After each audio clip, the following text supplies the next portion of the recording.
Hi, today I want to talk to you about a couple things. In the context of education, I want to talk about how we view intelligence, how we look at linguistical ability and how that affects the classroom, and I want to look at how different academic qualities develop. So, the first thing I'd like to do is use this as um, a metaphor. If I were to give you this toolbox and I said, I want you to build a birdhouse, and I gave you a hammer or a drill or a tape measure, and I said, make this birdhouse. How do you do it? You might say, well, it depends, right? What am I doing? How am I starting? Well, what do I have? What am I putting together? I want you to take that same kind of analysis and put it towards students and how we teach them. Each student might have a different place that they're starting, and how we can reach them as educators might be different as well. So let's start from chapter 8, where we're talking about intelligence. Chapter 8 talks about a lot of different kinds of intelligences and how we can define it. Some people will say that intelligence is just how smart you are. And I think that's a very basic approach on how to look at it. I think a more nuanced approach on how to look at intelligence is um, how quick is your ability to learn things, how effective are you at using your knowledge to problem solve, how adaptable you are, and I think all those things are a little bit more indicative of your intelligence than simply just how smart you are, because some students might have like for example, they're very good at memorizing, but retaining or they're very good at memorizing content, but when it comes to applying content, they might not be super good at that. But other students, maybe they're very good at applying content, but when it comes to memorizing things, they have a harder time. So when we're looking at intelligence, we can't just say, this kid is smart and this kid is not smart, because everyone has different things that they're good at and different things that they're weak at. And we need to meet kids where they are, focus on their strengths, and help them with their weaknesses. Other kinds of intelligence that we're looking at is some kids may be really good at math or science, but they're not very good at reading or social studies. Or some kids are really good at reading, not that good at social studies, really good at math, not that good at science. Or some kids are very musically gifted, some kids are very good athletically. These are all different kinds of intelligences that we need to realize are real and work with them and and note them so we can adjust to them in our classroom. The second thing I'd like to talk about is language.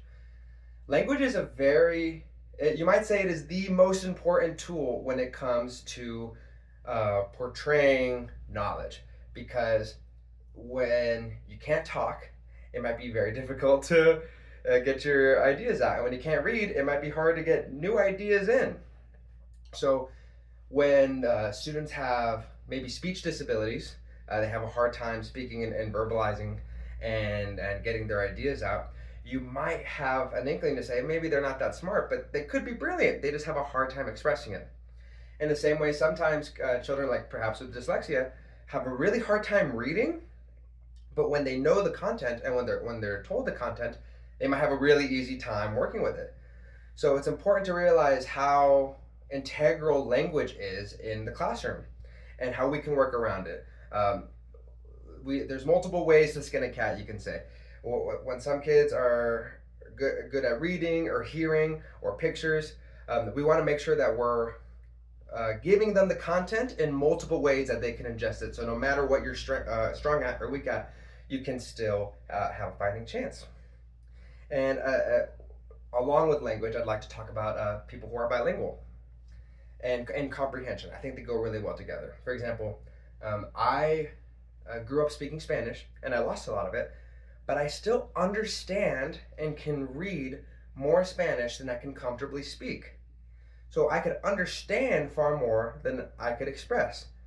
Now, a lot of people have that same relationship with English. Maybe they're still learning English while you're in the classroom with them. And maybe they're 8, so at the same time that they're learning English, they're trying to adjust to a new place, they're trying to adjust to a whole bunch of things, which could be difficult. So we need to realize that some kids, they're just they have difficulty because of that, because of their bilingual nature. They might have a hard time expressing themselves, even though they have all the technical skills and all the technical knowledge.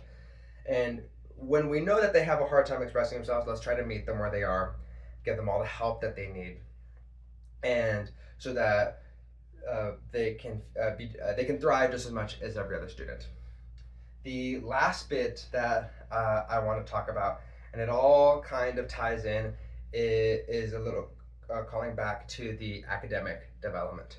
So let's begin with math, right? I'm gonna turn the fan on over here. A lot of kids can be, I think math is actually the perfect example, because a lot of children and adults too will say that they're just not math people, right? How many adults have you met in your life who say, "Oh man, yeah, you work with math? Good luck. I'm not a math guy." And they're adults. They could have degrees. They could be fully accredited. And I think that's really interesting, because that's just kind of like dismissing that ability that they could even be good at that. Well, some kids feel that some kids love math. Some people are really good at math and they don't want anything to do with social studies. They don't want anything to do with English.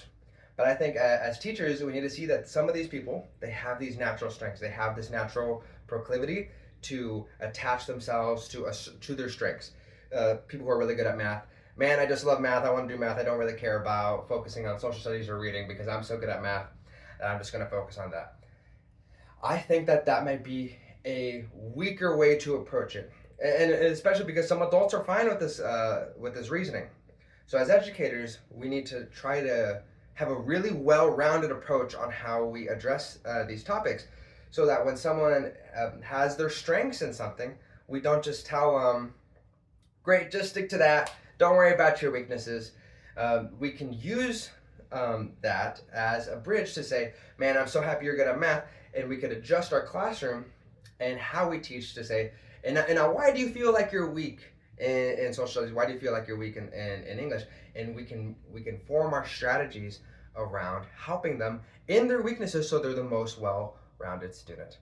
I think our classrooms in general need to be tailored to not one student. We have times dozens of students in our classrooms, and every single one of those students is going to learn differently. They have a different set of skills. They have a different set of weaknesses. They come from a different place intellectually, academically. Their backgrounds are probably going to be all different depending on where they come from. So we can't just have a one-size-fits-all. This is the theory. Here's the board. Write it down. Now you know it. I think a good way to approach teaching like that is when we know that everyone is going to be at a different level and different intelligence levels. Going back to the strengths and weaknesses, we need to give the content out several times in several different mediums. I think reading is a great way to learn. I think that's a really good way that I like to learn. I like to just read the content and ingest it. But more than reading it, I'm a very good auditory learner. So when someone is telling me the content, when they're lecturing me, and they're engaging with me, I feel like I learned that content the best. So I think it's good to have some kind of physical text that people are reading.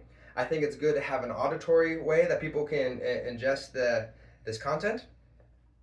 And I think it's good to have a tactile way that someone could really engage with the content, like really like get their hands on the content, whether it's with props or assignments that they're in. I think that is really good too.